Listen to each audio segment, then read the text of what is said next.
Nah, seperti yang saya tanggap ketika mengikuti 4 kegiatan materi umum ini, para peserta itu antusias, banyak yang bertanya, apalagi mengenai tentang AI. Di bagian kepemimpinan sama di administrasi, itu udah sesuai bagi saya jalan. Ada pemimpin, administrasi diperlukan. Administrasi ada, harus ada yang memimpin.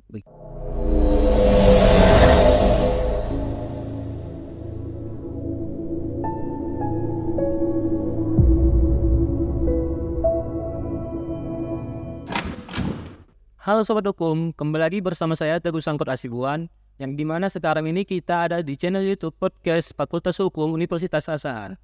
Di sini kita akan membahas tentang tema upgrading Ormawa. Baiklah Sobat Hukum sekalian, di sini kita sudah ditemani 2 orang peserta terbaik upgrading Ormawa. Bisa dikenalkan Bang? Halo Sobat Hukum, saya Muhammad Zuri Apriansyah, mahasiswa Fakultas Hukum Universitas Asahan, semester 2, kelas Hans Kelsen. Nah, untuk UKM atau organisasi saya sendiri adalah Pramuka. Oke Kak, lanjut Kak. Halo Sobat Hukum, kenalin aku Nadia. Saat ini aku ada di semester 2 kelas Fonsa Pikni. Nah, aku merupakan salah satu peserta upgrading dalam kegiatan upgrading Ormawa 2023 di Fakultas Hukum. Untuk organisasi sendiri ataupun UKM tuh aku ada di organisasi Resonansi Justisia. Baiklah Bang dan Kak, tentang membahas tentang upgrading. Kan itu pesertanya kan banyak. Apa sih manfaatnya sehingga mahasiswa yang banyak itu mau mengikuti upgrading tersebut? Bisa dari kakak kan? Oke, sebelum bahas sampai manfaat nih kan, teman-teman di rumah tuh harus mengetahui dulu apa itu upgrading. Nah, upgrading ini sebenarnya kegiatan untuk mengupgrade skill, mengupgrade kemampuan para mahasiswa-mahasiswi terkhususnya di Fakultas Hukum Universitas Asahan. Kenapa sih mahasiswa-mahasiswi Fakultas Hukum itu harus mengikuti upgrading gitu ya kan Bang? Ya kita tahu banyak banget nih manfaat yang diperoleh selama 3 hari. BTW kan upgrading itu diadain dari tanggal 5 sampai tanggal 7 Agustus kemarin. Jadi banyak banget benefit yang didapat untuk mahasiswa-mahasiswi. Sesuai dengan temanya yaitu peningkatan life skill dan hard skill mahasiswa-mahasiswi gitu. Karena apa? Dalam kegiatan upgrading ini banyak banget peminatan yang ditawarkan. Baik itu ada jurnalistik, desain grafis, protokoler, dan lain-lain. Jadi, mahasiswa-mahasiswi yang memang punya bakat, punya skill, punya kemampuan di bidang itu gitu, bisa untuk menyalurkan bakatnya, bisa mengembangkan bakatnya. Jadi, karena itulah diadakannya kegiatan upgrading ini. Nah, selain yang dikatakan oleh Nadia tadi, upgrading sendiri menjadi wadah perubahan bagi suatu UKM yang ada di Fakultas Hukum Universitas Asahan. Seperti yang kita ketahui bahwasannya ber-UKM itu adalah rekognisi dari mata kuliah pengembangan karakter yang harus dilalui oleh mahasiswa. Jadi UKM adalah sebagai wadah untuk mendisiplinkan diri bagi mahasiswa-mahasiswi, sedangkan upgrading menjadi tempat untuk perubahan organisasi mahasiswa ataupun unit kegiatan mahasiswa itu. Jadi gini kan Bang, Kak, itu kan pesertanya ramai. Apakah memang terkontrol itu semua? Oke. Jadi kalau masalah terkontrolnya nih ya kan kita tahu sendiri kemarin itu pesertanya itu ada dari semester 2 sama semester 4. Nah kan banyak banget peserta yang mengikuti kegiatan upgrading Ormawa ini. Kalau masalah terkontrol dalam bidang kepanitiaan atau segala macam tuh kelihatan terkontrol, kelihatan kondusif sebenarnya. Cuman karena kita tahu cuacanya banyak gak mendukung ya Bang Juri. Hujan. Cuacanya gak mendukung tuh kan. Abang lari-lari gak waktu hujan? Ngangkatin barang gak ke masuk fakultas? Iya juga. Gitu, itu yang kami rasain juga. Karena kan di hari pertama setelah pembukaan tuh malamnya itu hujan ya kan, diterpa hujan. Sebelumnya kan kita udah pasang-pasang tenda tuh di lapangan UNA. Tapi karena diterpa hujan jadi mungkin hujan yang membuat suasananya gak kondusif. Yang tadinya sebenarnya kondusif ya Kak Juri. Kalau dilihat panitianya juga keren-keren karena mereka bisa memprediksi di-handle mereka kegiatan-kegiatan itu. Walaupun hujan gitu kan, mereka menghayu-hayukan, ayo ke fakultas aja, ayo angkatin barangnya aja gitu. Oke, itu kan tentang kondusifnya ya. Itu pembelajaran materinya. Untuk materi apanya banyak kan mahasiswanya? Iya. Nah, gimana itu? Nah, untuk materinya sendiri yang kami ketahui ini bahwasannya ada beberapa panitia yang menjadi koordinator untuk acara penyelenggaraan setiap materi. Contoh seperti materi AI gitu kan, itu dikontrol oleh Kakak Novi Sriantika dari semester 4. Beliau merupakan salah satu dari panitia itu sendiri. Selain kegiatan materi itu juga ada kegiatan di luar kelas, di luar materi seperti games atau yang lain-lain gitu kan. Entah itu senam. Nah, itu juga ada koordinatornya di bidang masing-masing. Jadi kan Kak Nadia, di dalam upgrading itu kan banyak materi. Iya. Bisa dong dijelaskan tentang materi apa saja yang ada di dalam sehingga mahasiswa itu minat masuk ke dalam upgrading tersebut. Oke, jadi nih teman-teman kan, untuk materinya sendiri sebenarnya itu terbagi. Ada yang di bidang peminatannya sendiri, ada yang umum. Umum ini untuk semua, jadi semua itu bisa masukin. Materinya itu diisi narasumber-narasumber keren yang memang diundang langsung untuk mengisi acara pada hari itu. Jadi selama 3 hari itu ada 4 materi umum. Jadi kita semua tuh dapat ya kan, dari semester 2, dari semester 4 itu dapat materi umumnya. Salah satunya itu kayak AI, terus paralegal, administrasi maupun kepemimpinan. Jadi kalau teman-teman waktu di acara upgrading itu benar-benar ngedengerin, benar-benar tahu, pasti teman-teman paham nih sedikit-sedikit pembahasan mengenai AI, pembahasan mengenai kepemimpinan organisasi, pengadministrasian, dan pembahasan lain-lainnya gitu kan. Seperti kayak bahas mengenai paralegal, kemarin itu ada ngundang narasumber yang emang di bidangnya gitu. Pembahasan paralegal itu kan lebih terkhusus mengenai setiap orang yang bukan advokat gitu, setiap orang bukan advokat bisa menjadi paralegal. Nah, ada syarat-syarat khususnya untuk menjadi paralegal gitu. Jadi dia nambah ilmu pengetahuan kita juga dalam materi umumnya.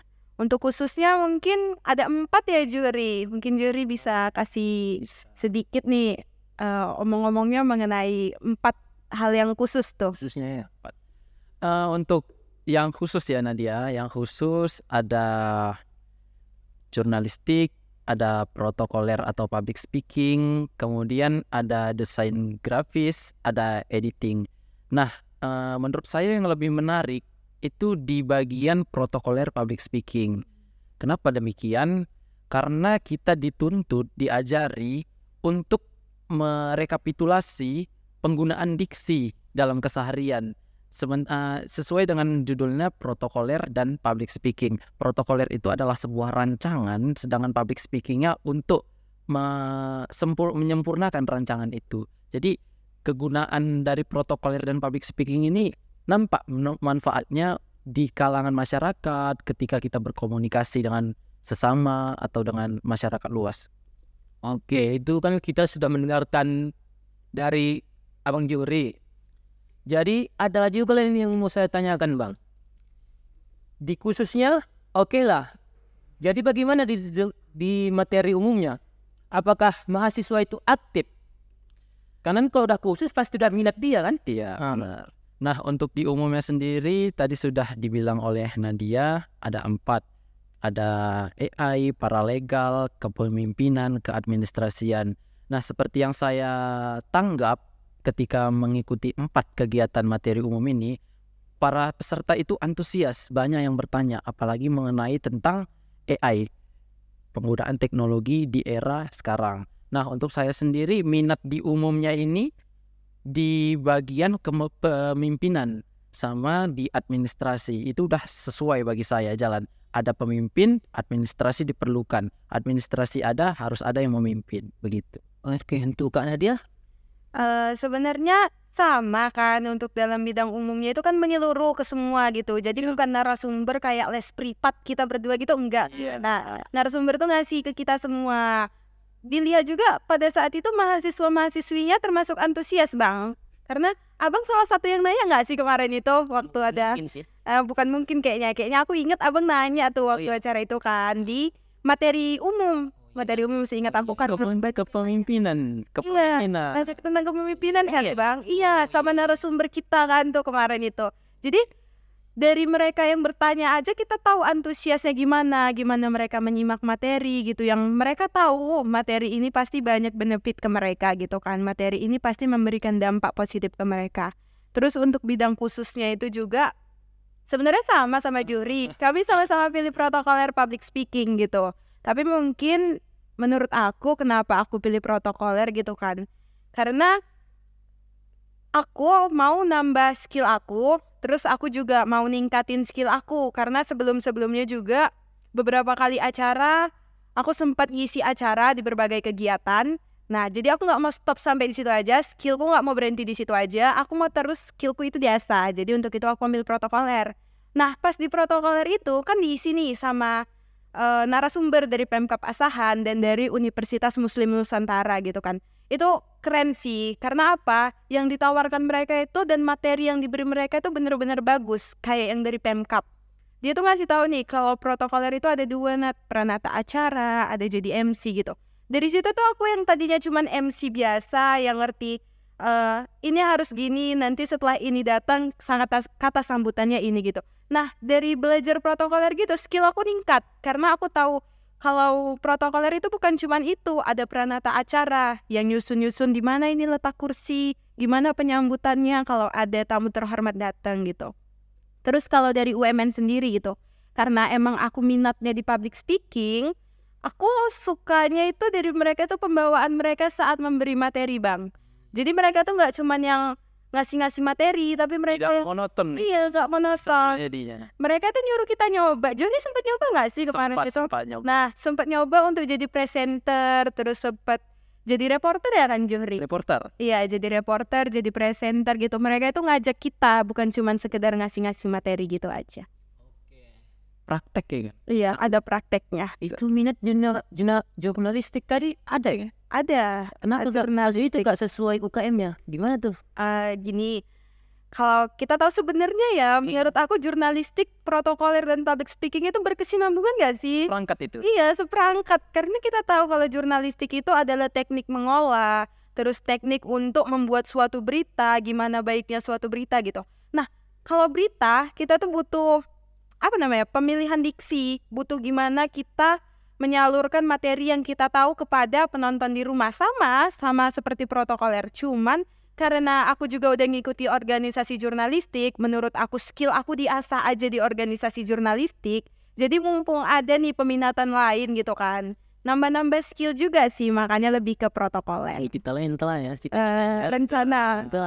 Ya diaminin aja lah, diaminin, semoga multi talenta, amin. Jadi dalam waktu upgrading itu ada hal-hal yang nggak diinginkan terjadi tidak?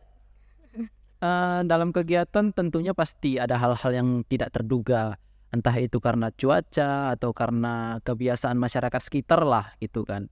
Untuk yang saya rasakan sendiri mungkin ke cuaca, karena cuacanya awalnya bagus ya Nadia ya, begitu pembukaan bagus, kemudian menjelang maghrib itu udah mendung-mendung dan maghrib hujan. Disitulah sangat antusias, baik itu panitia, baik itu peserta, saling membantu untuk mengkoordinir lapangan.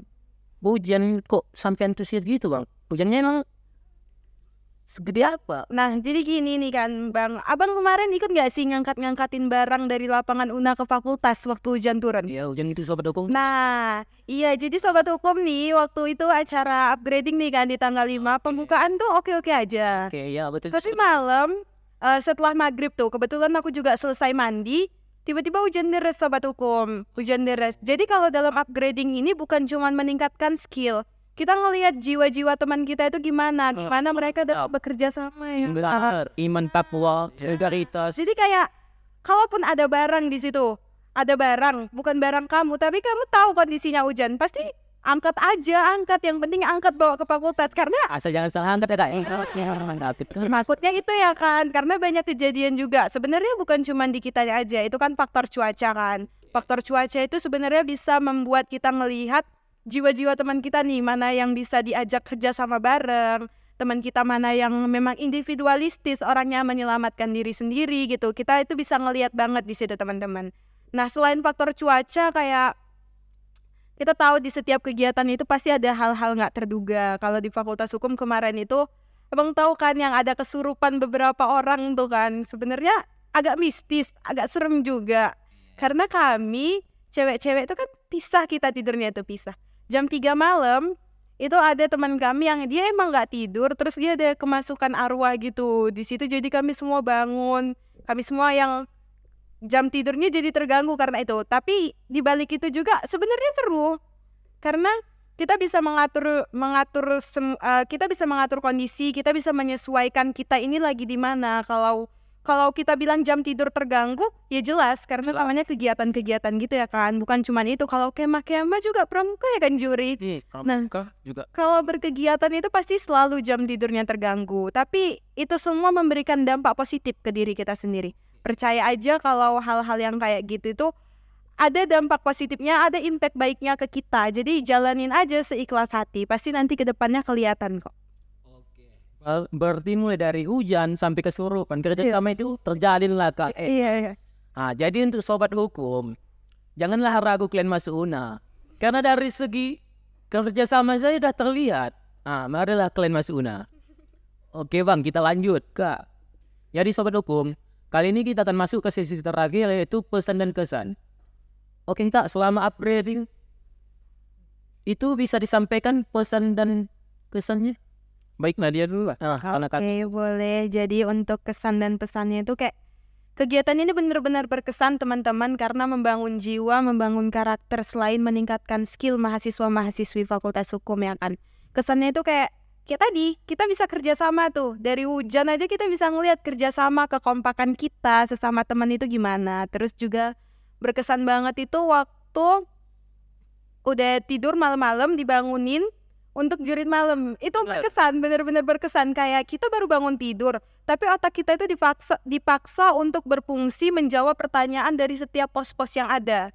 Itu benar-benar berkesan, walaupun awalnya takut kan karena ada kesurupan kan, takut juga tuh kalau jalan jurit malam sendiri, datengin setiap pos itu takut. Cuman ya itu hal yang berkesan sih. Jadi aku nggak yang terlalu takut-takut kali lah waktu adanya jurit malam itu. Untuk pesannya sendiri, semoga Fakultas Hukum makin meningkat nih kualitasnya.